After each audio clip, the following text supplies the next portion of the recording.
రోజు దేవాలయము నుండి బయలుదేరి వెళ్ళుచుండగా ఆయన శిష్యుల దేవాలయపు కట్టడములు ఆయనకు చూపింపవచ్చింది.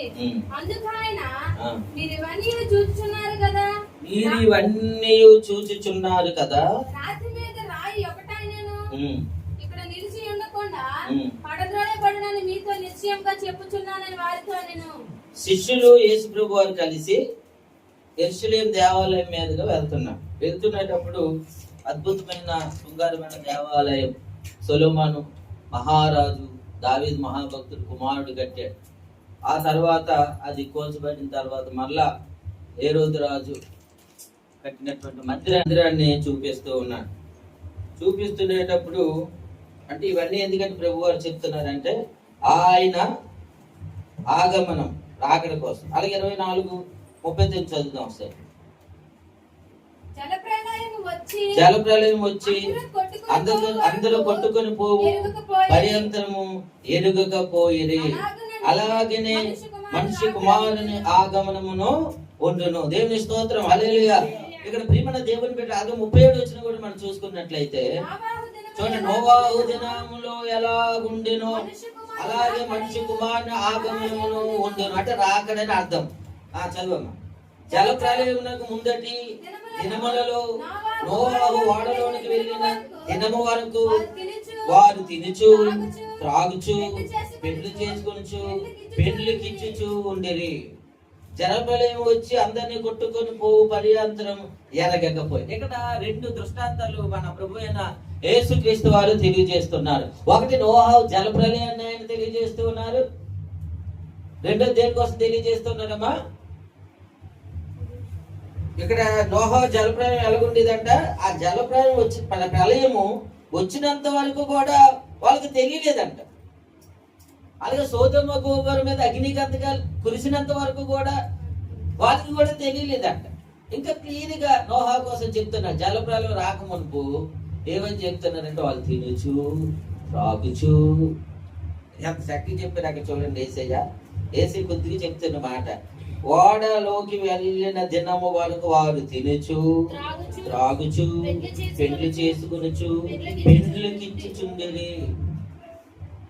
వాళ్ళు తింటా ఉన్నారు, అన్యులు దేవుని అర్గం ప్రజలు తింటా ఉన్నారు, తాగుచూ ఉన్నారు, పెళ్లికి ఇచ్చుతూ అంటే పెళ్లి సంబంధం చూసుకుంటున్నారు, పెళ్లి జరిగించుకుంటూ ఉన్నారు. వీళ్ళందరూ ఈ పని చేస్తున్నారు. ఈ బ్యాచ్ అంతా ఎవరంటే ప్రభువుని ఎరగని వాళ్ళు. చెప్పండి ఎవరు? ప్రభువుని ఎరగిన వారు. ప్రభువుని ఎరిగిన వారు ఏం చేశారు? 8 మందే ఉన్నారు. వాళ్ళు 80,000 అవ్వచ్చు, 8 లక్షల మంది అవ్వచ్చు. ప్రభువుని ఎరిగిన వారు ఎంతమంది ఉన్నారు? 8 మందే. హల్లెలూయా. ఆ 8 మంది ఏం చేస్తున్నారు?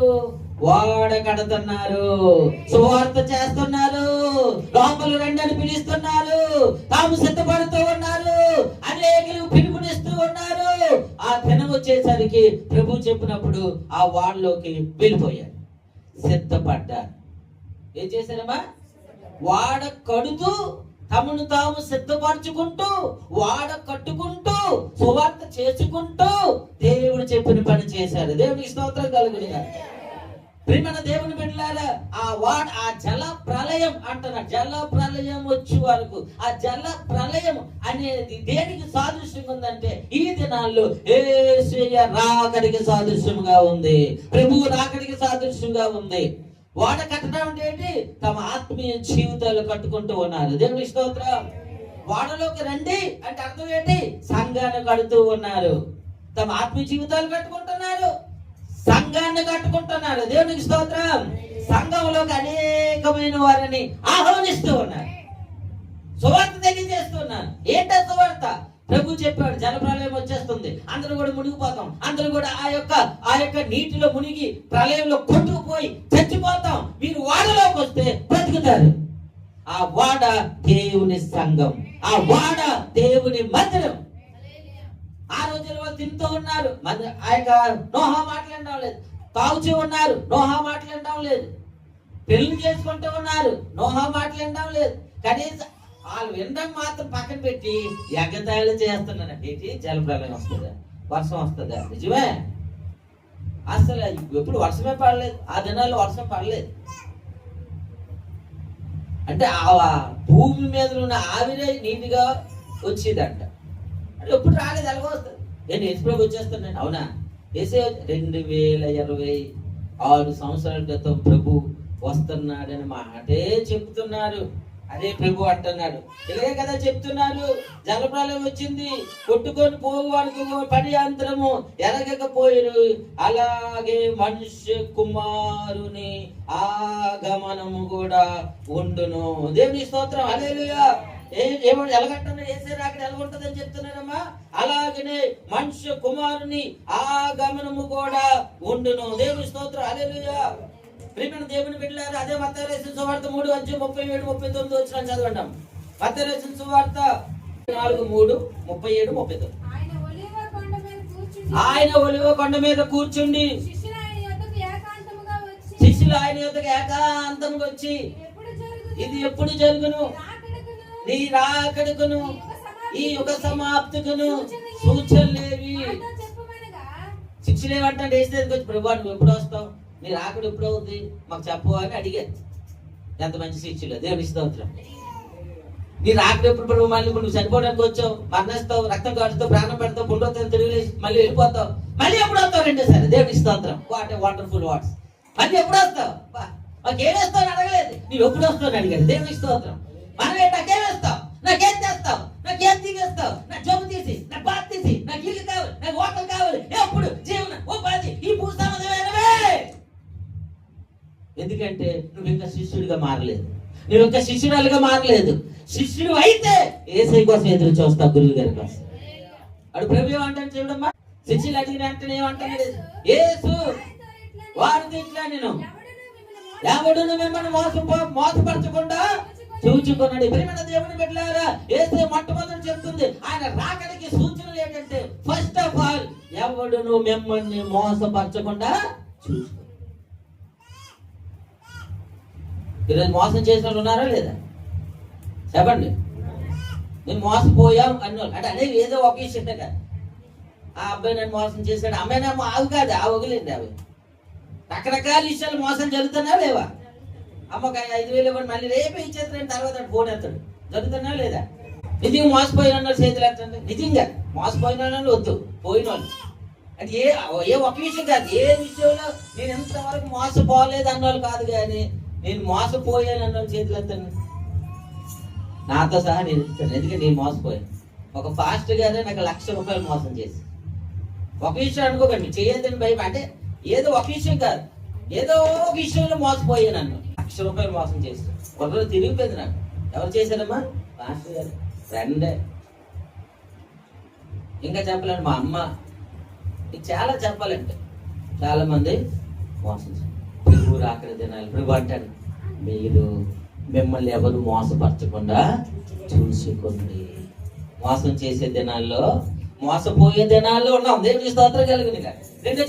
అనేకులు నా పేరును వచ్చి నేనే క్రీస్తునని చెప్పి పలువును. అది రెండోది ఏం చెప్తాడంట, నేనే యేసుని, నేనే క్రీస్తుని అంటారు. ఇప్పుడు యేసయ్య 2025 సంవత్సరాల క్రితం ఈ మాట చెప్పిన తర్వాత ఇప్పటి వరకు కూడా 1,100 మంది నేనే క్రీస్తునని వచ్చారట. హల్లెలూయా. చాలా మంది నమ్మేశారు, చాలా మంది యేసు ప్రభువుని వదిలేసి వెళ్ళిపోయారు. కాబట్టి నమ్మకూడదు. ఇగో క్రీస్తు అక్కడ ఉన్నాడని, క్రీస్తు ఇక్కడ ఉన్నాడని అని విన్నప్పుడు మీరు నమ్మొద్దు. నేను ఎక్కడ కనిపెడతానని చెప్తానంటే, మధ్యాకాశములోనే తూర్పున చుక్కబుట్టి పడగొడ వరకు ఎలా మెరుస్తాడో మనిషి కుమారుని రాకడి అలాగే ఉన్నాడు. దేవుని స్తోత్రం, హల్లెలూయా. చదువమ్మ. మరియు మీరు యుద్ధములను గూర్చి సమాచారముల గురించి వినబోదురు. కలవరపడకుడి. కలవరపడకుండా మీరు చూచుకున్నది. ఇవి జరగవలసి ఉన్నది కానీ అంతమైనప్పుడు యుద్ధముల గురించి మీరు సమాచారం వింటారు. వింటారా లేదా? అవి యుద్ధం గురించి వింటున్నారా లేదా? ఏ యుద్ధం కోసం అన్నారు చెప్పండి. Iran, Israel, America. Israel America కలిసి ఇరాన్తో యుద్ధం. ఆ ఇరాన్ ఏం ఊరుకుంటుందా? ఆ అమెరికా మీద బాంబులు వేసేస్తాడు, ఒక ఇజ్రాయెల్ మీద బాంబులు వేసేస్తున్నాడు. చిన్న దేశం కదా, వేగా యుద్ధం చేసే కమ్యూనియన్ అని అతన్ని సుప్రీం లీడర్ని అంతం చేశారు ఒక బాంబుతో. అంతం చేసేసిన తర్వాత ఆ దేశం మన స్వాధీనం అయిపోద్ది. అంతవరకు నియంత పాలన నుంచి విడిపించి ప్రజాస్వామ్య రాజ్యాన్ని ఏర్పాటు చేస్తాను ట్రంప్ అమెరికా అధ్యక్షుడు అనుకున్నాడు. ఆయన కమ్యూనిటీ మృతి పొందిన తర్వాత వాళ్ళు ఇంకా రెచ్చిపోతూ ఉన్నారు. వాళ్ళ కొడుకుని నిలబెట్టారు, వాళ్ళ కొడుకు కూడా గాయాలయ్యి అంటున్నారు. కానీ వాళ్ళు తగ్గడం లేదు అసలు. ఒక పక్క అమెరికా విమానం పెద్ద విమానం అంటారు, చాలా పవర్ఫుల్ ఆ విమానం తెలిస్తే. ఒక పక్క ఇజ్రాయెల్ మీద దాడులు చేస్తున్నారు. అంతటితో ఊరుకుంటున్నారా? మిడిల్ ఈస్ట్ లో ఉన్న అరబ్ దేశాలు అన్నింటి మీద కూడా బాంబులు కురిపించేస్తున్నారు. అంటే అమెరికాకి ఇజ్రాయెల్కి ఎక్కడెక్కడ సపోర్ట్గా ఉందో. దుబాయ్ అంతా ఖాళీ అయిపోయింది. మన ప్రజలందరూ 90 లక్షల మంది ఉంటే మన ఆంధ్ర రాష్ట్రంలో 25 లక్షల మంది దుబాయ్లో ఉన్నారంట. ఎప్పుడు బాంబు పడిపోతానికి ఇవన్నీ దేని సాదృశ్యం? ప్రభు వారు చేస్తున్నారు. హల్లెలూయా. ఎందుకు గ్యాస్ షార్టేజ్ వచ్చింది? నైట్ క్యూ కడుతున్నారు. 2000, 3000, 4000 హోటల్ చాలా. బెంగళూరులోని, బాంబేలోని 75,000 హోటల్ మూసేశారు. యుద్ధాలు జరుగుతున్నాయి. చెప్పండి, ఏం జరుగుతుందమ్మా? ఈ యుద్ధాలు ఎక్కడ జరుగుతున్నాయి తెలుసా? మానవుడి యొక్క నిత్య అవసరమైనటువంటి జీవనోపాధికి ఆధారమైనటువంటి ఆ యొక్క పెట్రోల్ బాంబుల మీద బాంబులు వేస్తున్నాయి. ఎక్కడైనా యుద్ధం దేనికి వచ్చింది? ఎక్కడ వేస్తున్నారమ్మా? పెట్రోల్ ఎక్కడైతే తయారవుతుందో కరెక్ట్ గా ఆ సెంటర్ చూసి దాని మీద బాంబు పడేస్తున్నారు. ఎక్కడ గ్యాస్ సప్లై అవుతుందో కరెక్ట్ గా అక్కడ బాంబు పడేస్తున్నారు. ఇలా జరుగుతుంటే ఇరాన్ ఏం చేసింది? మా సత్తా చూపిస్తా ఉండండి. ఇరాన్ దేశం మీద హార్ముజ్ జలసంధి అని ఉంది. ఆ త్రోవ 3 కిలోమీటర్లు వెడల్పంట. ప్రపంచంలో 20% చమురు నౌకలు, గ్యాస్, ఎల్పిజి గ్యాస్ నౌకలు ఆ యొక్క హార్ముజ్ జలసంధి అనే ప్రాంతం మీద వెళ్ళి అవుట్డోర్ బయటికి రావాలంట. అంటే ఎక్కడి నుంచి అయినా 20% అక్కడే పెట్రోల్, గ్యాస్ అక్కడి నుంచే ప్రపంచ రవాణా అంతా కూడా సరఫరా అవుతుందంట. వాళ్ళు ఏం చేస్తారు? యుద్ధం జరుగుతుందని చెప్పి ఆ స్థలాన్ని బ్లాక్ చేస్తారు. చెక్ పోస్ట్ అంటే గేట్ వేస్తారు అన్నమాట. అది గేట్ వేయడం ఏంటండి?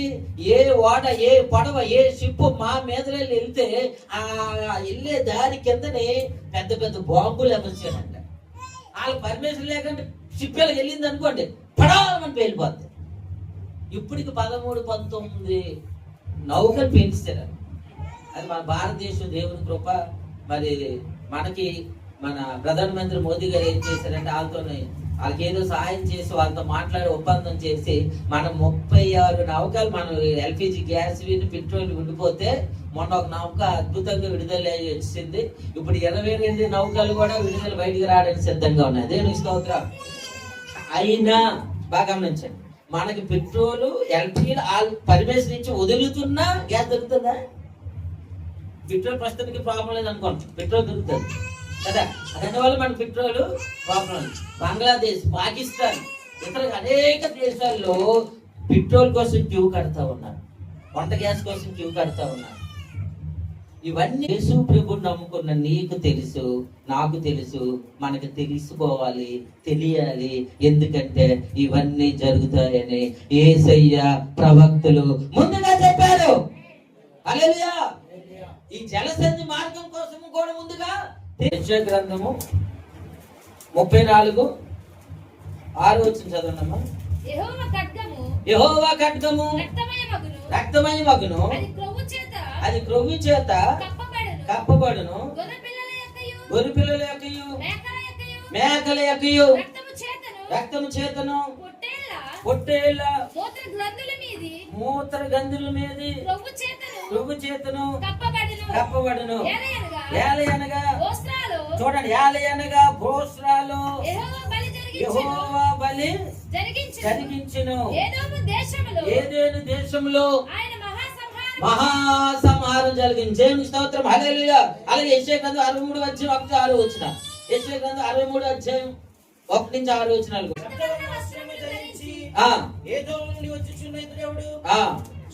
శోభిత వస్త్రము ధరించిన వాడే గంభీరముగా నడుచుచు మోసాల నుండి బలాతిశయముతో వచ్చుచున్న ఇతడెవడు? నీతిని బట్టి మాట్లాడుచున్న నేనే, రక్షించుటకు బలాఢ్యుడైన నేనే. ఈ వస్త్రం ఎర్రగా ఉన్నదేమి? ఈ బట్టలు ద్రాక్ష గానుగలు త్రొక్కుచుండు వాని బట్టల వలె ఉన్నవేమి? ఒంటరిగా చూడండి, ఇక్కడ ప్రియమైన రక్తవర్ణ వస్త్రములు ధరించి ఏదో నుండి వచ్చుచున్న ఇతడు ఎవడు? శోభిత వస్త్రం ధరించిన వాడే, గంభీరంగా నడుచు వస్త్రాల నుండి బలాతిశయముతో వచ్చుచున్న ఇతడు ఎవడు? ఈ బోస్రా అనేటువంటి స్థావరము, ఈ బోస్రా అనేటువంటి స్థలము ఇప్పుడు హర్మోన్ జలసంధి అనేటువంటి ఆ ప్రాంతంలో పక్కనే ఉందంట. దేవుని స్తోత్రం కలుగును గాక. ఇప్పుడు ఈ స్థలాన్ని వాళ్ళు బంధించారు. ఈ స్థలాన్ని బంధించడం వల్ల ప్రియమైన దేవుని బిడ్డలకు ఏం జరుగుతూ ఉందంటే ప్రపంచ దేశాలన్నీ కూడా కలవరం చెందుతున్నాయి. ఈ ప్రపంచం ఎప్పుడు తెలియజేయబడ్డదంటే 2700 సంవత్సరాల క్రితం యెషయా భక్తుడు ఈ యొక్క ప్రవచనాన్ని ప్రవచించాడు. దేవునికి స్తోత్రం కలుగును గాక. హల్లెలూయా. ఈ యొక్క ఆ జలసంధిని మూసేస్తే ఏంటి ప్రాబ్లం అంటే ప్రపంచానికి వెళ్తున్నటువంటి చమురు, ఎల్పిజి గ్యాస్ అందకుండా అయిపోతుంది. ప్రపంచం మీద భయంకరమైనటువంటి ఆర్థిక సంక్షోభము ఏర్పరచబడబోతూ ఉంది. అమెరికా పొరపాటు చేసుకుంటూ ఉంది. ఇప్పుడు నాటో దేశాలకి అంటే మిత్ర దేశం బ్రిటన్, కెనడా, జర్మనీ ఈ దేశాల్లో అడుగుతున్నారు, రండి ఆ జలసంధిని మనం తెరుద్దాం. వాళ్ళు ఆపుతున్నారు. ఆపితే మాత్రం మనం ఊరుకుంటామా, యుద్ధం చేద్దాం రండి అని చెప్పేసి వాళ్ళ మిత్ర దేశాలని అమెరికా అధ్యక్షుడు ట్రంప్ పిలుస్తూ ఉన్నాడు. ఇప్పుడు ఇరాన్ సపోర్ట్ లేదా? ఇరాన్ ఎందుకు రెచ్చిపోతుంది అంటే ఇరాన్కి రహస్యంగా రష్యా, చైనా సపోర్ట్ చేస్తాం. ఇరాన్కి ఎవరు సపోర్ట్ చేస్తున్నారు? రష్యా, చైనా సపోర్ట్ చేస్తాం. మిషన్లు అందించడం కానీ ప్రతి విషయంలో కూడా వాళ్ళు సపోర్ట్ చేస్తున్నారు. అంటే చైనా ఉద్దేశం ఏంటంటే అమెరికా డాలర్ కన్నా యువాన్ అంటే మా యొక్క కరెన్సీ ప్రపంచంలో ప్రత్యేకత ధ్యానించాలని వాళ్ళ యొక్క ఆశ. అంటే ప్రియమైన దేవుని బిడ్డలారా, ఇదంతా కూడా దేనికి అవుతూ ఉంది? ప్రపంచంలో 3వ ప్రపంచ యుద్ధానికి దారి తీసే అవకాశాలులో మనం ఉన్నాం. ప్రభు అంటారు, యుద్ధముల గురించి మీరు వార్తలు విందురు. ఇప్పుడు చదివమ్మా. ప్రియమైన దేవుని బిడ్డలారా, జనం మీదకి జనము లేచెదరు, రాజ్యం మీదకి రాజ్యము లేచెదరు. ఇప్పుడు అమెరికా, ఇరాన్, ఇజ్రాయెల్ యుద్ధమే కాదు, గడిచిన 3 సంవత్సరాల నుంచి రష్యా, ఉక్రెయిన్ యుద్ధం జరుగుతూ ఉంది. అది పెట్రోల్ బావుల కోసమే. అది కూడా ఆగడం, చిన్న దేశం ఉక్రెయిన్, రష్యా పెద్ద దేశం, అది తగ్గడం లేదు. ఇదే సమయంలో మన భారతదేశం, పాకిస్తాన్ ఎప్పటి నుంచో యుద్ధం చేసుకుంటూ ఉన్నాయి. ఇదే సమయంలో అంటే ఇదే అదునని చెప్పి ఈ శత్రు దేశాలు ఎవరైతే ఉన్నారో వాళ్ళ మీద యుద్ధాలకు రెడీ అయిపోతున్నారు. ఈ మధ్య చైనా ఏం చేసిందంటే తైవాన్ ప్రాంతంలోకి, ఆ దగ్గరలోకి వాళ్ళ యొక్క యుద్ధ నౌకలు, వాళ్ళ యొక్క మిసైల్స్ ని సమకూరుస్తూ ఉంది. ఇదే ఎలా ఉంటుండగా సౌత్ కొరియా, నార్త్ కొరియా వాళ్ళిద్దరూ యుద్ధానికి రెడీ అయిపోతూ ఉన్నారు. ప్రియమైన దేవుని బిడ్డలారా, ఇటుపది అలాగలా పెంచుకుంటూ యుద్ధానికి సిద్ధపడిపోయి బాంబుల వర్షం కురిపించుకుంటే ఏం జరుగుతుంది? 3వ ప్రపంచ యుద్ధము. 3వ ప్రపంచ యుద్ధం జరిగినప్పుడు ప్రపంచంలో శాంతి ఉండదు, ప్రపంచంలో సమాధానం ఉండదు, ప్రజలు అల్లాడిపోతారు. ఎక్కడ చూసినా ఎవడు మాట వినడు. అప్పుడు ప్రపంచంలో ఉన్న అందరూ కూడా కొంతమంది ఏం చేస్తారంటే ఇదిగో ఇలాగైతే మనం నాశనం అయిపోతాం, భూప్రపంచం అంతా అంతం అయిపోద్ది, ఇప్పటికే చాలా నష్టపోయాం. కాబట్టి ప్రియమైన వాళ్ళారా, మనం ఏం చేయాలంటే అందరం కలిసి మళ్ళీ కలిసికట్టుగా రావాలి, ఒకే గవర్నమెంట్ గా ఉండాలి, ఒకే పవర్ తో ఉండాలి, ఒకే నాయకుడి కింద మనం ఉండాలి అని చెప్పి ఒక నాయకుడిని కోసం ఎదురు చూస్తున్న సమయంలో ఒక నాయకుడు ఉద్భవిస్తాడు, ఒక నాయకుడు పుడతాడు, ఒక నాయకుడు నిలబడతాడు.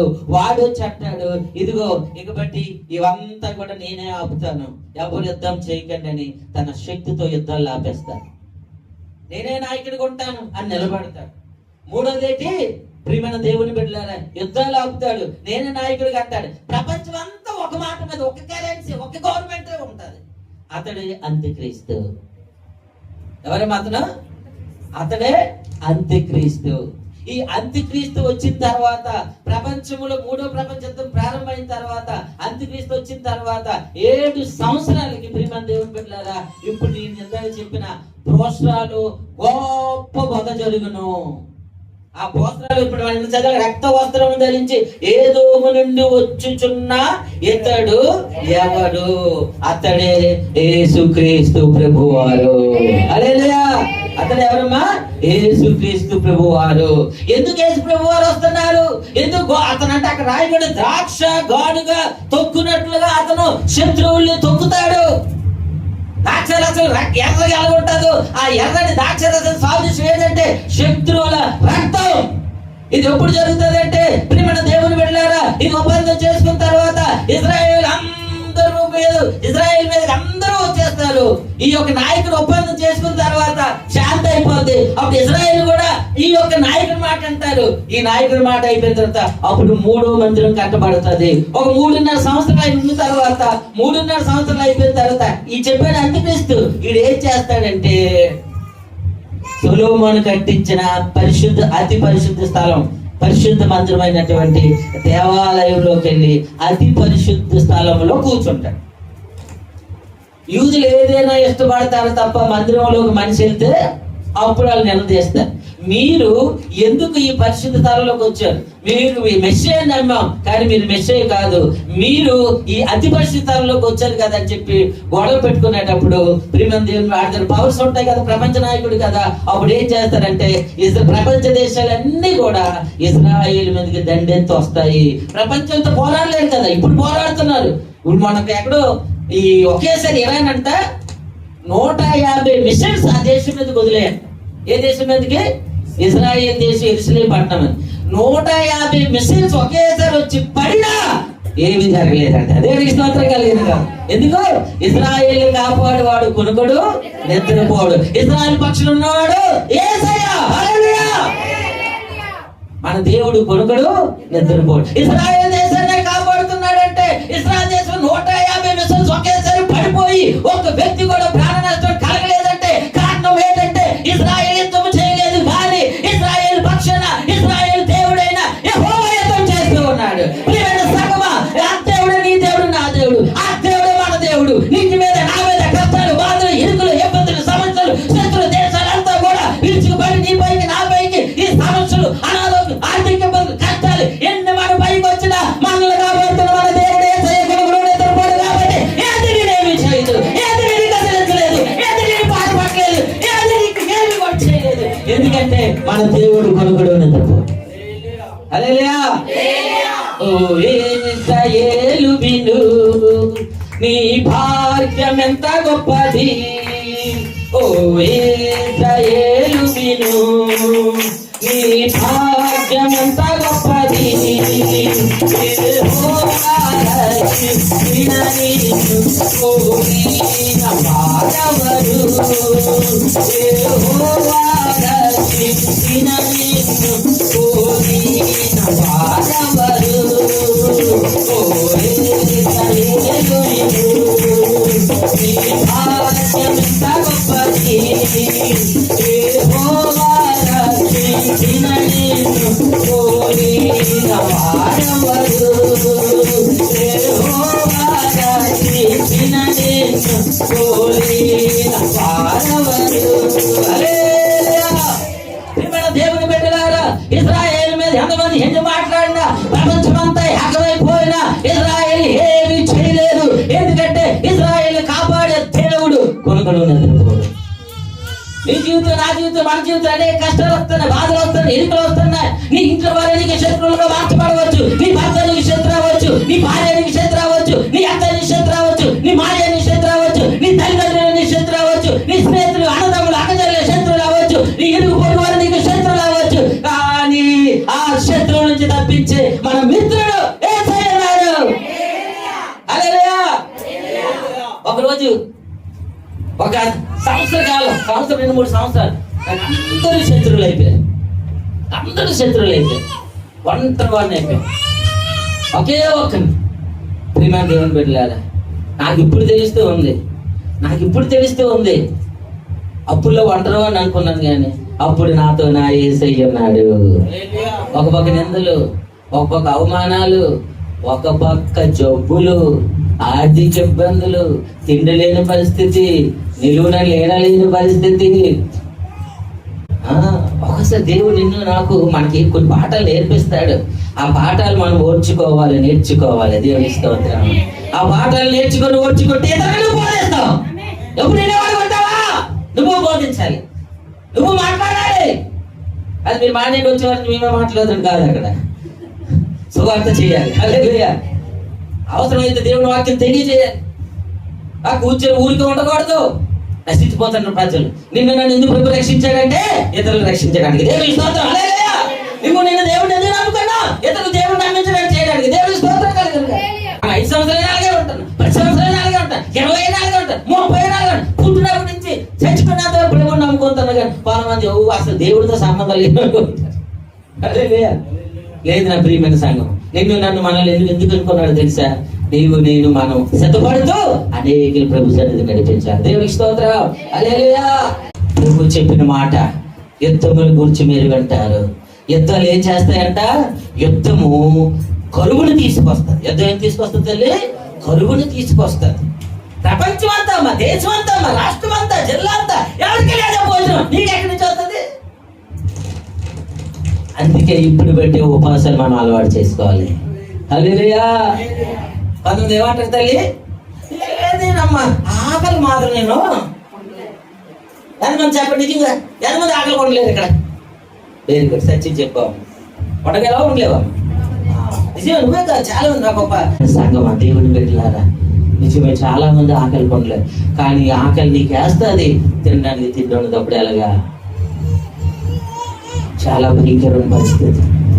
అంత్య దినాల్లో అబ్బాయి ప్రభువు రాకడి యొక్క దినాల్లో మనం ఉన్నాం. యుద్ధం గురించి మీరు వార్తలు విందరు, జనం మీద జనం లేస్తారు, మిమ్మల్ని మోసం చేస్తారు, అనేక నా పేరు వచ్చి మీకు మోసం చేస్తారు.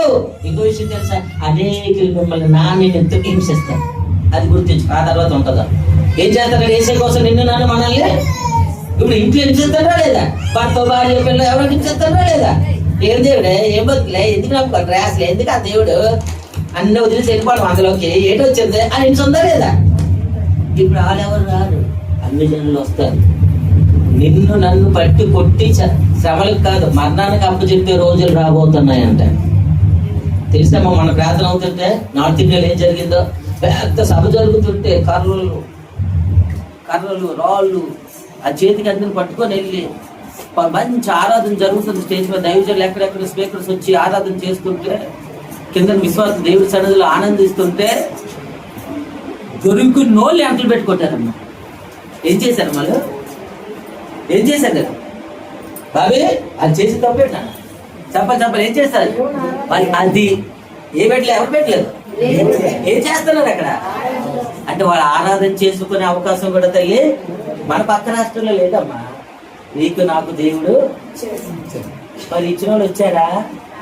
ఏం చేస్తాడు ఇంటి దగ్గర? పరలోకి వెళ్ళాలి ఉందా ఆలోచన? వీళ్ళకి పరలోకి వెళ్ళాలనుకున్న వాళ్ళు ఎంత కష్టం దేవుడి సన్నిధికి వెళ్తారు. అది రాసుకోండి. పరలోకం వెళ్ళాలి, నరకంకి వెళ్ళకూడదు. నా ప్రభు నా కోసం రక్తం కాల్చాడు, ప్రాణం పెట్టాడు, కొండలు తాడే తిరిగి లేచాడు, నన్ను స్వస్థపరిచాడు, నాకు అనేక కార్యం చేశాడు. కాబట్టి 6 రోజులు కష్టపడతాడు, 7వ దినం వెళ్ళి నా ప్రభుని స్తుతిస్తాను, నా ప్రభుని ఆరాధిస్తాను, నా ప్రభుని కనపరుస్తాను. ఎంత కష్టమైనా నా ప్రభు సన్నిధిలో ఉంటాను. ఎడి అనేటువంటి 100 మీటర్లు టాప్ పరుగు వెళ్తాడంట. 100 మీటర్స్ ఒలింపిక్స్ లో అతను ఎన్నుకున్నాడు. ఎంత భక్తుడు అంటే ప్రియమైన దేవుని బిడ్డలారా, ప్రతి క్షణం ప్రభుని ఆరాధించేవాడంట. ఆ ఎరిక్ ఎడిల్ అనే వ్యక్తికి ఒలింపిక్స్ లో ఆ 100 మీటర్స్ ఆయన పరిగెడితే అయింది గోల్డ్ మెడల్. ఆ రోజు వచ్చింది, పరుగు పొందిన రోజు వచ్చింది, డేట్ వచ్చింది, సమయం వచ్చింది, అతని పేరు వచ్చింది, రెడీ అవుతున్నాడు, రెడీ అయిపోయాడు, ఓకే అన్నాడు. కానీ తీరా చూస్తే అది ఆదివారం పడ్డది. ఏ రోజు పడ్డదమ్మా? ఒకే మాట చెప్పాడంట, ఆదివారం పడితే ఎట్టి పరిస్థితుల్లో నా ప్రాణం పోయినా నేను పాల్గొన్నాను, నా గోల్డ్ మెడల్ కాదు కదా, నాకేంటి వద్దని చెప్పాడంట. అలాగే ఆదివారం చూసారు అందరూ, ఇతను పాల్గొలేదు. ఆ గోల్డ్ మెడల్ ఇంకొక అర్థం తెలుసు, అయినా దుఃఖపడలేదు. చాలా మంది ఫూల్, బుద్ధి లేనోడా, ఎంత భక్తే, పిచ్చి భక్తేవుడా, ప్రభు 7 గంటలు ఒక ఆదివారాలు పోతే ఎంతమంది భక్తులు చూడలేదు. ఆదివారం మానేసిన మహాభక్తులు ఉన్నారు, ఆదివారం 10 గంటలే లాగలేని మహాభక్తులు ఉంటారు. నువ్వేంటి ఇటువంటి పని చేసావు, బుద్ధి లేనోడా అని తిట్టాడంట. ఆయన ప్రభుని స్తుతించాడంట. ప్రియమైన దేవుని బిడ్డలారా, మరి 100 మీటర్స్ పోయింది కదా, అయినా ఆగలేదు. 400 మీటర్స్ ప్రాక్టీస్ చేశాడంట. దేవుడి స్తోత్రం. సంవత్సరం తిరిగే లోపే 400 మీటర్స్ వచ్చింది, అందులో పాల్గొన్నాడు. ఆదివారం కాలేదు, పాల్గొన్న తర్వాత ప్రియమైన దేవుని బిడ్డలారా, ఫస్ట్ ఒక అతను పరుగు పని సిద్ధమైనప్పుడు ఒక ఆవిడ వచ్చి ఒక చీటీ ఇచ్చిందంట. మరి చదవడం టైంలో జోబులు పెట్టించుకొని వెళ్ళిపోయాడంట. ఆ 400 మీటర్స్ లో గెలిచిన తర్వాత అందరూ చప్పట్లు పడుతున్నారంట. ఏంటి అమ్మ నాకు చీటీ ఇచ్చిందని ఆ చీటీ తీసి చదివితే, నన్ను గణపరచు వారిని నేను గణపరుస్తానని ఉన్నాను. హల్లెలూయా. నీవు నేను మనము యేసుని గణపరచేవారుగా ఉండాలి. హల్లెలూయా. నీకు అర్థం కాదు, నీ తిండి, నీ బట్టలు, నీ వాకిలు, ఇది కాదు, భూ సంతం కాదు, ప్రభు వచ్చేస్తాడు.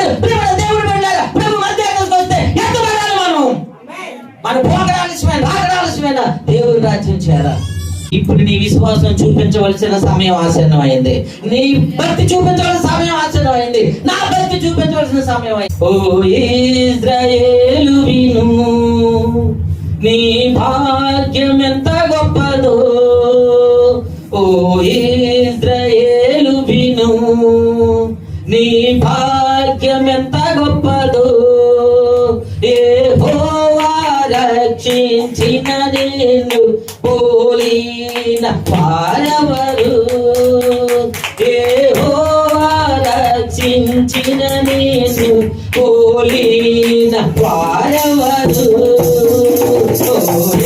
ఇశ్రాయేలు విను, నీ భాగ్యం ఎంత గొప్పదో. ఇశ్రాయేలు విను, నీ భాగ్యం ఎంత గొప్పదో.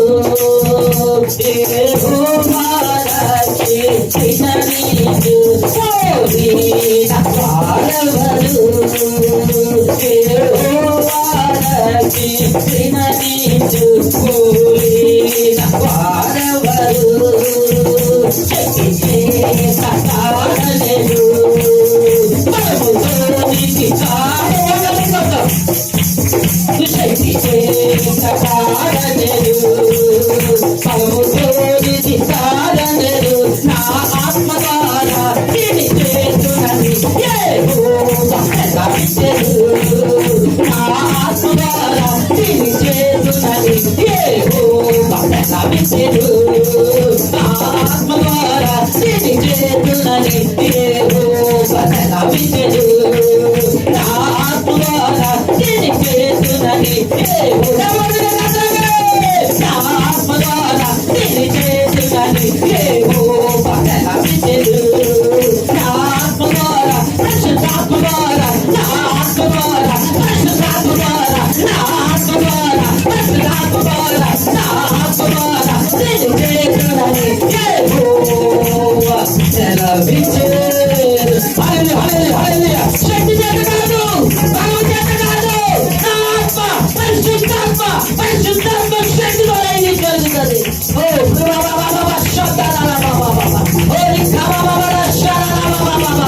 నిరంతర గడిలో వర్షకుమారుడు వస్తాడు. యేసే వస్తున్నాడు కనుక సిద్ధంగా ఉండు, మెలకువగా ఉండు. యేసే దినము జలప్రలయంలాగా ఉండదు. యేసే దినంలో ఆనందమనే ఉండదు. యేసే దినం కోపంలాగే ఉండదు.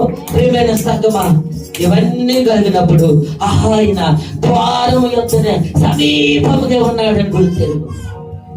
నిర్లక్ష్యం చేయకు. ఎప్పటి నుంచో వస్తానంటున్నాడు కదా, అప్పుడే రాడు కదా అనుకోకు. ఆయన రాకడికి సూచనలు నీకే తెలియజేశాడు, నాకు మనకు తెలియజేశాడు. ఆయన పరిశుద్ధ గ్రంథం ప్రపంచానికి ఇప్పుడు ఓ అద్భుతంగా బైబిల్ ప్రవచనాలు నెరవేరే దినాల్లో ఉన్నాం. మరి ఏ గ్రంథాలు లేవు బైబిల్లో తప్ప. హర్మోజ్ జలసంధి, ప్రియమైన దేవుని బిడ్డలారా, ఆ పక్కనే బ్రోసురా ఉందంట. అక్కడే గొప్ప వధ జరుగుతుంది. ఇజ్రాయేల్ మీద ప్రపంచం అంతా వెళ్ళినప్పుడు ఇజ్రాయేల్ కొండలకు పారిపోవలెను. వాళ్ళ కొండల్లో, గుట్టల్లో, లోయల్లో, గుహల్లో వాళ్ళు తాగున్నప్పుడు ప్రభువారు దిగి వస్తారు. ఒలివుల కొండ మీద ఒక పాదం, ఇజ్రాయేల్ దేశం మీద ఒక పాదం పెట్టి ఆయన అప్పుడు యుద్ధం చేస్తాడు. ఆయన మాత్రమే యుద్ధం చేస్తాడు. ఇజ్రాయెల్ మీదకి వచ్చిన ప్రపంచ సైన్యం అంతటితో యెహోవా యేసయ్యే యుద్ధం చేస్తాడు. నా ప్రియమైన సంగమా, ఆ యుద్ధంలో నీవు నేను మనం ఎక్కడ ఉంటామో తెలుసా? మధ్య ఆకాశంలో ఉంటాం, ఎత్తబడి ఉంటాం, పెండ్లి విందులో ఉంటాం, దేవుడితో ఉంటాం, దేవుడి దగ్గర ఉంటాం. మరి మారు మనసు ఉందా? రక్షణ ఉందా? బాప్తిసం పొందావా? పరిశుద్ధాత్మతో నింపబడ్డావా? ప్రతి ఆదివారం ఆరాధనకు వస్తున్నావా? పనులు పాల్గొంటున్నావా? అపోస్తలుల బోధయందు, సహవాసందు, ప్రార్థన చేయడందు ఎడతెగకున్నావా? సహవాసంలో ఉన్నావా? దేవుడితో ఉన్నావా? దేవుడితో నడుస్తున్నావా? ఒక్కసారి పరిశీలన చేసి ఎలా ఉంది మన ఆత్మ జీవితాలు? విడవబడకూడదు. ప్రియమైన సంఘ బిడ్డలారా, మనం ఎవరు విడవబడదు? ప్రభు కొరకు ప్రార్థన చేయ. మౌనం కొడుకు కొద్ది నిమిషాలు ప్రార్థన. ప్రభువా, అయ్యా మమ్మల్ని మేము విడవబడకూడదు, ఆయన ఎత్తబడాలి ప్రభువా.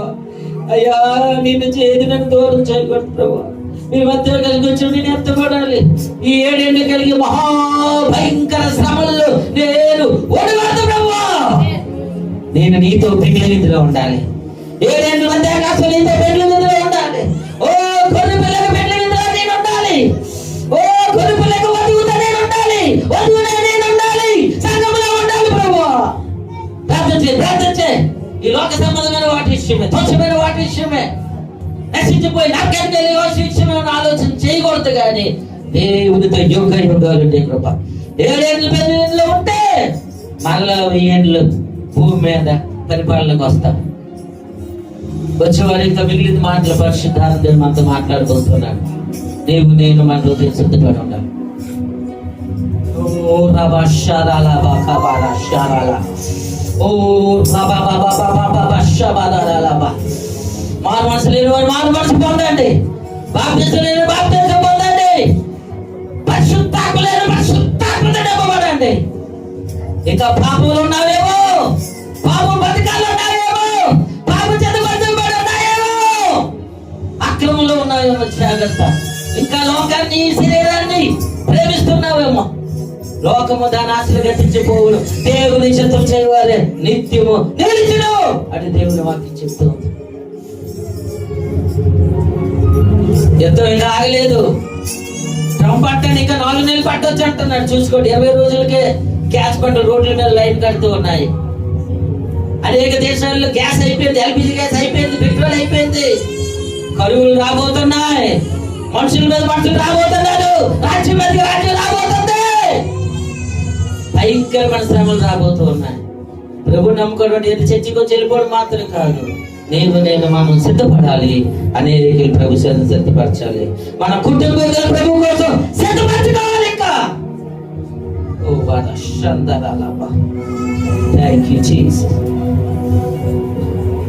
ప్రభు మధ్య ఆకాశానికి వచ్చినప్పుడు నేను ఎంతపడాలి. నా పోకడైనా ఏసే రాకడైనా నేను మధ్య ఆకాశం ఎంతపడాలి. ఏసే రాకలు ఎంతపడాలి. పరలోక రాజ్యం యుగాలు నేను ఉండాలి అన్నాడు. మీ కుడి చేతి చూపించండి. ప్రార్థన చేస్తాను. ప్రభు నీ సన్నిధిలో మేమందరం ప్రార్థిస్తున్నాం. ఎంతవరకు మాతో మాట్లాడారయ్యా. మనిషి కుమారుడు మీరు అనుకుని ఖరీలో వచ్చింది కనుక ఇదిగో ఆయన ఆకలి ఎత్తబడ్డానికి శక్తి కలిగి ఉన్నాం ప్రభువా. దేవా మీరు ఆకలి సూచన చెప్పావు. ఇంకా చాలా విషయాలు ఉన్నాయి ప్రభువా. తండ్రి ఇంకా మీకోసం ఇంకా తెలుసుకొని నీ ఆకలి సిద్ధపడి కృప మాకు దయచేయండి. ఇగో మా చేతులు ఎత్తి ఉన్నా, మా చేతులు గట్టిగా పట్టుకోండి నాయన. ప్రభువా నీ రాకల్లో మేము విడవబడకూడదు. ఎత్తబడి గుంపులో మేము ఉండాలి. యుగాలు మీతోనే ఉండాలి. నీ ముఖ దర్శనం చేయాలి. అట్టి కృప కొలిచిన మాకు అందరికీ, మా సంఘ బిడ్డలందరికీ దయచేయమని, దిశలు తోడ్పరచమని, ఎంతో చేయించిన ప్రార్థన ఆశీర్వదించి దీవించమని యేసు ప్రభు నామమున ప్రార్థిస్తున్నాం పరమ తండ్రి. ఆమేన్. అందరూ గట్టిగా చెప్తాం ఆమేన్, ఆమేన్. అందరూ లేచి నిలబడదాం. పాట పాడుచుండగా కాదు.